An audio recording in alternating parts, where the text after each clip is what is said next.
Predictions are coming in for Auburn to land an elite quarterback. Let's go.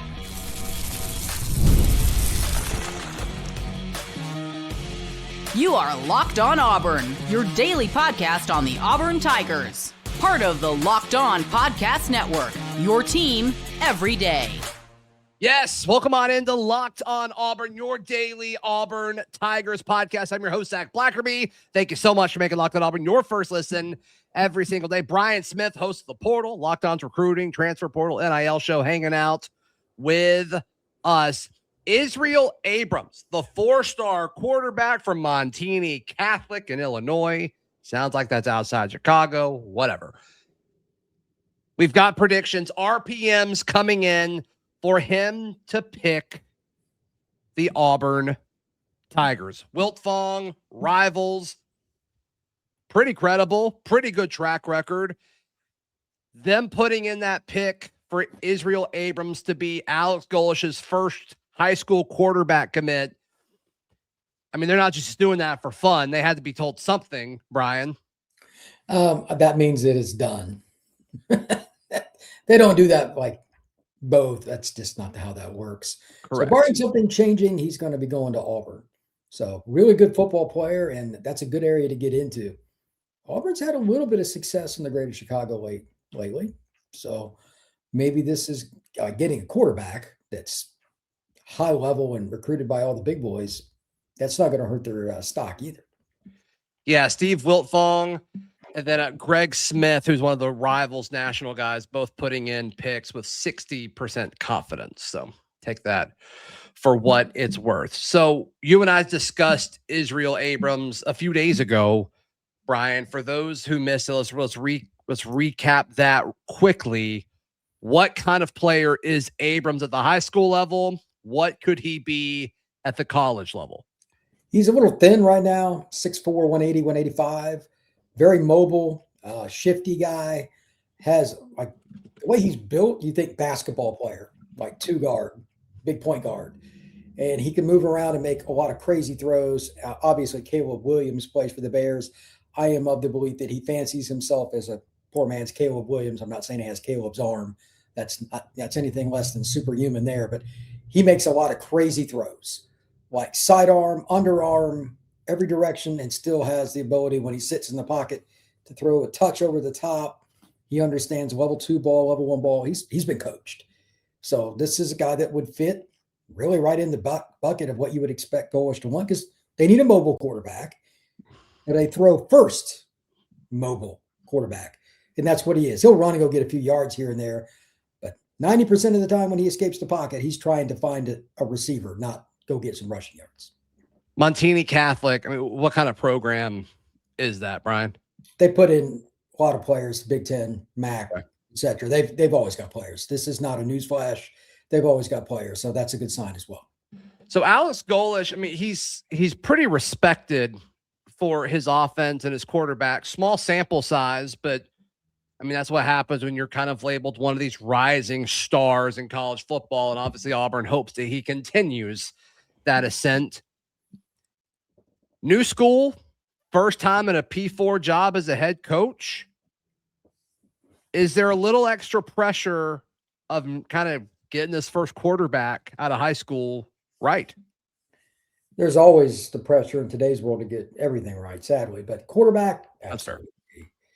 Absolutely. Like, you're supposed to be the offensive guy. You're not supposed to be somebody that is going to fail in this regard. So, especially since you're not going to be taking a kid from Atlanta or Jacksonville or, someplace that's more familiar to Auburn. I think it's curious, but that also, I don't mind it as much. I've seen this kid's film a number of times. Every school in the country has scouted this guy. He's got a ton of offers for a reason. He's been on the map for a while, and he's at Montini Catholic. It's a good program in Chicago. It fits. It's just that Auburn doesn't recruit Chicago very often. So it's interesting, but it also kind of shows his reach. Getting a kid from up there, maybe that's a good sign for Auburn, because maybe they're going to reach out a little bit more nationally now. Yeah, I mean, that seems to be the trend where everything's going. So we'll see. Do you think he's a guy who could play as a freshman The quarterback situation is always interesting. It's always fun to look out a little bit. Byron Brown done after this year. Then you've got 2 redshirt freshmen behind him with Tia and Lachlan Hewlett. And then you've got a true freshman with Reese Brush. None of those guys scream guy after Byron. I'm not saying they can't, but I'd be a little surprised if they were. You bring in Abrams, see what happens, see if anybody leaves, see if folks stay, and you get a portal quarterback, try to get another 1-year portal quarterback, and then hand it off to Abrams. Like, what do you think? What do you think a realistic timeline is here? If it depends a little bit on Montini Catholic. Some of the Catholic schools don't let kids enroll early. I'm not sure on that one, but the most interesting. That's a thing. I got you. Yeah. But anyway, this is a kid that is advanced in terms of understanding the quarterback position, but you also need to be advanced and know the playbook and all that stuff. So I get it if Auburn would be a little leery, but year 2, physically, if he can get up to 200 pounds, sure. He fits the role very, very well. And his frame isn't as big as Byram's, but he'll be over 200 pounds and he could take some hits. I don't think you want him to be a battering ram like Byram, but everything else, yeah. I mean, he could compete for it. Worst case, you go portal 2 years in a row. But I think that after one more, I agree with you. They'll probably portal again next year. And then after that, hopefully you have your own guy. That would be the objective, I'm sure. All right, I want to take a deeper look at the groundwork and the framework of the 2027 class for the Auburn Tigers. Only one guy committed, but there's a chance that's about to ramp up. That's next, right here on Locked On Auburn. Today's show brought to you by our friends at FanDuel. FanDuel is America's #1 sportsbook. Only one more chance to bet on football this season. Yes, Super Bowl 60 is here. FanDuel is one of the official sportsbook partners of Super Bowl 60. The Seattle Seahawks, a 4.5-point favorite over the New England Patriots. You can get on that action. Earlier this week, they dropped the way too early line for Auburn and Baylor. Auburn, a 7.5-point favorite. A few more points than I was expecting. So get in on the action over at FanDuel. If you're a new customer, just bet $5 and you get $200 in bonus bets if you win. Make it count because after the Super Bowl, the season's over. Visit FanDuel.com today to get started. Today's show also brought to you by our friends at Mazda. This is Mazda's moving the game forward for those who show there's more to the score than what's on the screen. These remind us of what it really takes to raise the bar. It's your extra work off the court, dialing in every detail, giving it that extra fire, the grit, that I never quit. I'm going to throw out Filip Jovic for this because clearly he is putting work in off the court. His development as a basketball player since he got here earlier in the season, obviously, he's really turned things around on both sides of the ball. We put the same passion into every model. Highlights make the reel. What it took to get there makes it count. There's more to a Mazda because there's more to you. Brian Smith, host of The Portal, hanging out with us. Thank you for making Locked On Auburn your first listen every single day. Make The Portal your second listen every single day. When you look at Auburn's 2027 class, they have one commit. It is Trey Proctor, the tight end from American Heritage. You and I really like the guy. Ton of upside. Definitely makes sense with what we kind of visualize Alex Golesh winning at the tight end position, obviously down the road. Let's assume Israel Abrams joins this class. Let's just assume that Wiltfong and was it Greg Smith, was that his name? Let's assume they're correct. I asked you this about a week ago. Like, okay, it's about time to get quarterbacks in the boat. It's about time to get a lot of these guys in the boat because I think of the schedule. I think a lot of the recruiting battles now are going to be won right now. You're seeing less and less flips with binding contracts and NIL related things happening right now. You're seeing less flips closer to early signing day. What should we expect? Not just Auburn, but I think just people in general. What should we expect over the next 2 weeks if you had to guess? I think you're going to see a lot less late shenanigans because the contracts with NIL, that's part of that with the late signings, but also with commitment. I'm curious about that. I'm glad you asked this. This year, with all the visits, April through mid-June or whatever, how many guys commit and they sign a contract that they can't even take visits, etc.? That's a new thing that I've heard. So we might see less of it. USC and a few other schools, I'm told, I haven't read the contracts, might do that. I don't know if Auburn will be one, but fewer flips and fewer shenanigans, I am all for it. This guy right here. I am happy if that's the case. So yeah, it's a bit of a pivot because so many people, I mean, and I put myself in this boat way back when, even covering it, especially as a fan, but starting to cover it years ago, I'd follow recruiting the last month of that cycle, right? And it'd really be like early in the calendar year. And that's when you learn all these guys. And it's like, okay, we're top 3 for this guy. It's down to 2 for this guy. This guy's announcing the day before signing it, whatever. And that was fun, and it was chaotic, and it was pandemonium, and there's less information out there. So it like really was anybody's guess.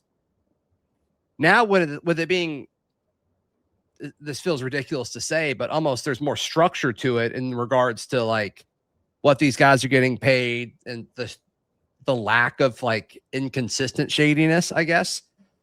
Like right now is when it's happening. Auburn's junior day was this past weekend, ton of big names coming on there, a lot of elite receivers on camp. Like this is when it's happening. It's just the calendar has shifted, and I think guys are going to stay committed for longer than what we've seen in the past. Yeah, I don't disagree at all. And again, I'm here for it. The kids that commit 4 and 5 and 6 times, I'm not here for that. It's ridiculous. There's plenty of good deals out there. Pick a school that fits you, take that contract, sign it, go home, be done. That's probably the best way to do it. You'll be better for it when you get to the draft time, because believe me, NFL general managers are following this stuff too. They don't want the shenanigans. But right now is exactly when it's going on, because every time a kid takes a visit, if it's a player that's a priority, like you said, Auburn has some big name guys come in, and they'll have more junior days. You want to get it done as fast as you can. You don't want them taking other visits. So my question is, which schools are willing to go with their best offer visit 1? Those are the ones you're probably going to see get more commitments. The schools that, like Georgia, doesn't like the upfront stuff. They get outbid a lot, but it's Georgia. They can kind of get away with it, but they haven't hit as much early for part of that reason. Then they have to try to play catch up. That's been Kirby's bag for a long time. And I don't think many schools have that cachet to do that. Yeah. Auburn, like this new staff, we don't know what they're going to do. I don't know. So I'm curious to see how many kids will commit. And if they're getting Abrams early, by the way, too, they're not shy with money then, because he's got offers from a lot of programs. Yeah. And I mean, you and I have talked about this before. Like those receivers talk to you differently when you've got your quarterback in the class. Yeah. So whatever you're paying him, it's probably worth it, just because it's going to help you with other battles too. So just to go full circle, guys predicting Israel Abrams to pick the Auburn Tigers. Just briefly to wrap it up, Brian, how should Auburn fans feel about the potential commitment of Israel Abrams? It's not just that he's a good quarterback. It's what you just touched on. Yeah. The kid from a good program. He's advanced. It's going to help other players. Hopefully for Auburn fans that have followed recruiting, it'll help get offensive tackles. But the receivers, running backs, etc., he's a national name. He's got offers from just about everybody. It should be a big deal to them, because it's going to help Auburn win more games. So they should be pretty happy.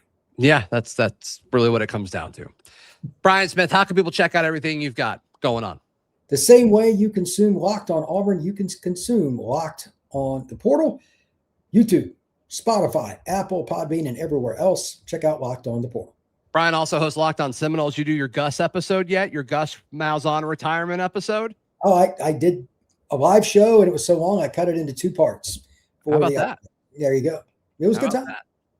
Yeah, one of the best coaches in the history of Auburn football. He's definitely top 4. He's in the Mount Rushmore for sure. So please like the video. Please subscribe. We'll see you next time. This has been Locked on Auburn.